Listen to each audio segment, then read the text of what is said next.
All right, everyone, we have an absolutely massive morning with the Trump tariff news getting blocked by the courts. The market absolutely loves it. Some of the downward pressure coming off. We might actually even see some upward pressure that puts us up to new all-time highs in the NASDAQ 100, in the S&P 500. We'll even see if we get a very strong recovery for IWM during this time. I don't think the drama's over. We'll talk more about that later. The best penny stocks to buy now, I'll give an update on those and tell you how they're moving. The quantum stocks, I think, could also do very well with the market releasing some of that pressure for this one. We could see IONQ pump even harder. QSI, one of my penny stock picks, is also in that quantum space as well. Guys, there's just a ton to get into. If you want to see more of my analyses, my buys and sells with how I trade this stuff, you guys can check it out using the link down in the description for the Discord. Use code word doctor when you sign up. It's going to save you 50% off the first month. So let me put this up here for you. This is NVDA that we're looking at first. And I wanted to start off with NVIDIA because I had a price target on here. I thought we'd see the run up to earnings of 143, but the market with a little bit of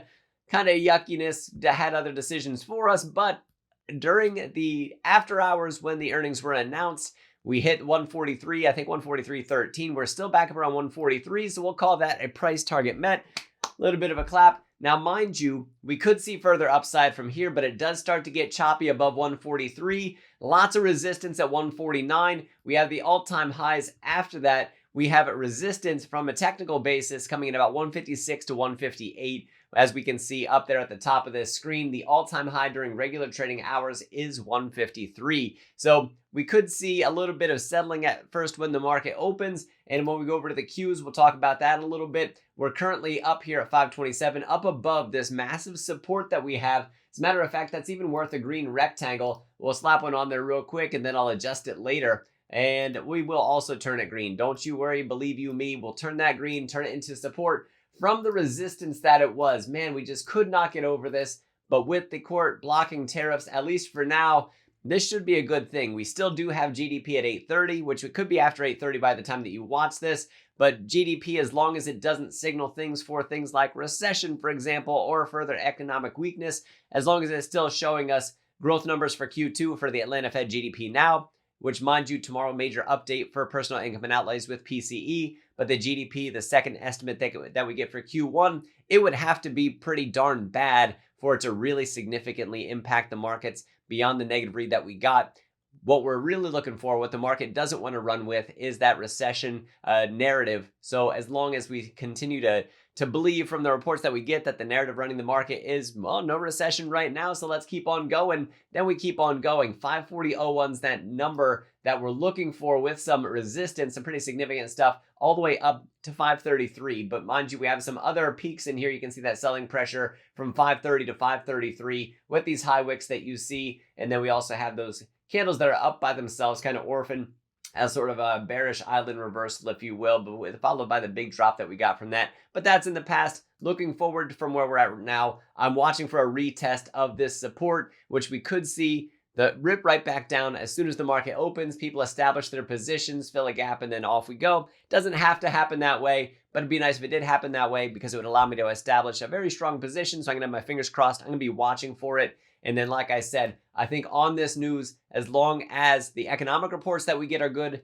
labor market reports included in that for next week, all-time highs by June. We only have really 2 days left, 2 trading days left of May. So in June sometime, I think, is when we see those new all-time highs for QQQ. Let's go over to SPY. We got to break over 596. If we do, we have a clear shot at 611, which, what is that, like less than 3% away from where we're at right now in the pre-market hours. I think by June, we could absolutely get there. Pretty massive resistance up at 620. 611.39 is the number to beat as the all-time high during regular trading hours for SPY, tracking the S&P 500. And like I said, 596 is the number that we want to sit on top of. I think we're going to get there today. We'll watch and see what happens. Moving over to IWM just for a quick moment here. 210 is the number that we want to sit on top of. Pre-market currently has us at 208. Watch for that rejection. If we get it, 210 is up here that we're looking for. We could, honestly, this inverse head and shoulders. I don't know if you guys are seeing what I'm seeing here. That's pretty much textbook inverse head and shoulder. Shoulder, head, shoulder, neckline right at 210, and that price target at 248. If the rest of the market's going to rally through the month of June, who's to say that we can't get there? That'd be a big old climb to get up that high. But stranger things have happened. That would be about a 20% climb throughout the month of June, maybe into July. but things could get a little bit messy. We got to keep track of tariff news. We're probably not done seeing it develop. So as for right now, as long as tariffs are seen on the way out, that could be a very good thing. So not tariffs in general, but the Liberation Day tariffs would be the ones to specifically refer to. IONQ, look at the bears struggling to hold on to this line right at about, 48.66 is the number. I'll put up the technicals up here for you. We broke up above this line right here, which we were previously having trouble with. Looking at a 4-hour chart right now, so it's not giving us all the detail. The bigger one here is 48.66. Sitting on top of that gives us room. Check this out. Up to 56.52 is what I'm looking for IONQ. If we can get up above 48.66, I think that quantum still has room to run. I think IONQ is still going to be the leader for that. Rivian, just to give a small update, up a little bit in the pre-market hours. With the market bias moving up, Rivian should also move up. Moving over to the penny stocks, let's start with, let me see here. In the penny stocks, I think I have them ordered here. PacBio, the least of my performers right now, at least in the pre-market hours, but the newest addition to the list. We got to sit on top of the 50-day, a little bit soft in the pre-market, but watch and see. Right now, that's down about 1%. If we can get on top that 50-day right at around $1.16, $1.17, $1.17 is the actual number as of yesterday's close. That 100% price tag that I have up here from about 100%, from about $1.08 right now, it's about $1.09. We'll call it close enough to that 100% gainer if we're able to get up in that area of resistance. You can see the 200-day exponential average in here as well. Beam, where we positioned at for right now, no trades or sitting flat in the pre-market hours. This morning, we got to get up on top the 50 EMA. Oxygen, up about 2%, taking a bounce off the 200-day simple moving average. That's this orange line you see here. I'm looking for a strong recovery there. We got fingers crossed that we get it. Again, watch the market bias. That's why I talked about the indices to start, is because it really should rise. All the ships should rise with the rising tide. So I know I screw up that statement, but you guys get the idea. Because the market bias is bullish, that should also drag up these stocks. That should go along with it, especially the small movers with big betas. They should happen to move pretty darn quickly. QSI in the pre-market hours trying to sneak back over 181. If we can, that opens up that 226 line that we have here, potentially pushing us up over the 215 that we had before. BBAI moving up in sympathy, likely not only with the markets, but also with NVIDIA, also posting highly positive earnings, keeping the fuel in the fire for the AI plays that are out there. I'm still looking for 479 out of that one. So still significant upside, about 10% from where it's at right now. Potentially more. We'll watch and see, because we can see if we look just a little bit farther left, this thing was up around $10 per share, and we don't have necessarily the same igniting volume, but pretty darn good volume right now. Recor, one of the new additions as well, but not as new as PacBio. What are we looking for here? We need to break up above 122. In the pre-market hours, we're at 120, recovering significantly from what we had before. We're up above the 20. The 20 is above the 50. We broke out of this, a pattern that we had for this, which is an inverse head and shoulders pattern that we broke up above that neckline so far. Price target on this, $1.61, with the resistances listed for you along the way.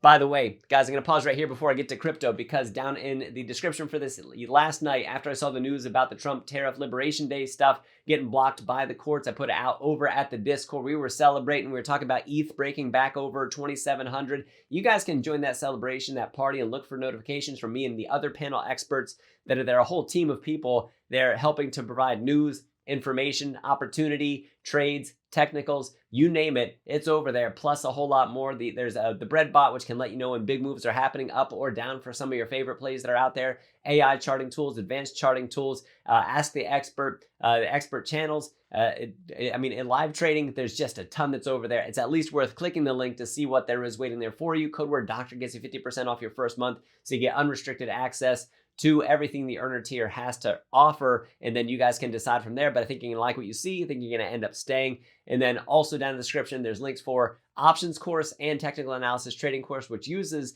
the bread recipe trading strategy in there as well. Teaches you all about it. I talk about it here. I've talked about it indirectly already in this channel, talking about the moving averages, the momentum that you get, how to read the different things in the charts, and how to tell when you get those big moves up or down, when they're going to be on their way, so you guys can trade accordingly. I like to use options because I can play in either direction, then up or down, using calls or puts, for example. Just one of the basic ways that we could talk about that. Code word doctor gets you a discount on those courses, as well as the Discord that I talked about previously. If you bundle the courses, you save even more cash.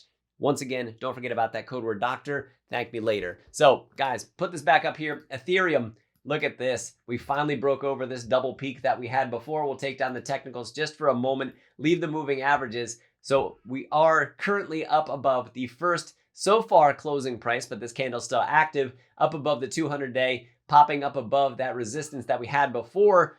If we can close above, especially on good volume, the 200-day for Ethereum, that's going to be a good thing. The 20-day, by the way, is just absolutely racing up to cross the 200. That 50 down there is also like, I'm coming, guys. I'm on my way. So we'll see if it gets there as well. I'm looking for at least 3,000. My price target on this is actually 3,300. So all the way up here, 3,300 is what we're looking for from this movement that we have here, from this bull pennant formation that we have that is topped with this pennant part of it is actually a little bit more of an ascending triangle, which that would actually give us the price tag of just north of $3,000, which is where that technical level is anyway. Bitcoin is all right with the news and information, not really affected by tariffs so much, and that's why we don't see too much of a mover there. XRP still doing its thing. We want to reclaim that 50 EMA and then suey. Man, oh man, take that 20-day already. Let me take down the EMAs and just put out that blue 20-day. Once again, that's the thing to get over. It is a good thing that we still caught the 200-day as support. We don't want to lose it. And please, please, please watch for that golden cross of the 50 crossing over the 200. It'll be preceded by the price action. You'll actually see it go up, but it could signal further bullishness and a further bullish sentiment. So guys, check out those links in the description so that you can see everything that there is to offer through the Discord. Stockmo, personal friend of mine, put just a solid product, services together, top notch, couldn't be better. And that's why I joined him, partnered up with him to bring you that Discord, further products, services, and then also down in the description, that link for Stockmo Academy, the courses that he and Mrs. Mo put together. Absolutely, bon appetit. Top notch, enjoy them, invest in yourself, work towards financial freedom. We're there to help you through that process. And then also working to build alpha in your portfolio. We're also there to support you in that venture as well. I am Dr. Stock, Doctor of Education. Remember, my friends, that learning is earning. We'll see you next video.